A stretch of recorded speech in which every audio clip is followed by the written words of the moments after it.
guess if I had the most obscure.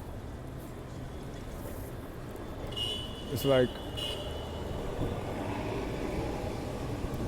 every now and then I'll have these most bizarre thoughts that just spontaneously appear out of nowhere. And on one hand, I'm corresponding, the relationship between music and art. In music, from a compositional standpoint, you have phrasing, like when you have a melody or when you're soloing. There's a term called phrasing.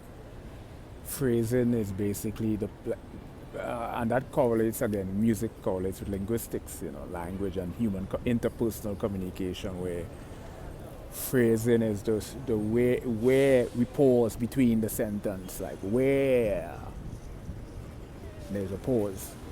We pause between the sentence. That has to do with the whole phonological features of linguistics. Two key areas in linguistics: phonetics and phonology. Study sound, different variations of sound. Right.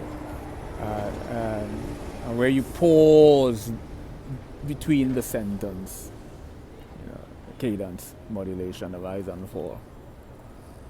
So my point is contemplating phrasing in music, soloing, how phrasing and phrasing metaphorically in art. Phrasing which corresponds with perspective and proportion, which is a whole different discussion. My point for mentioning this is what popped up in my head was, and it's such an incongruity, which is the movie Beautiful Mind.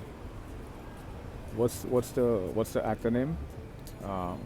Professor John Nash in the movie. What's the actor's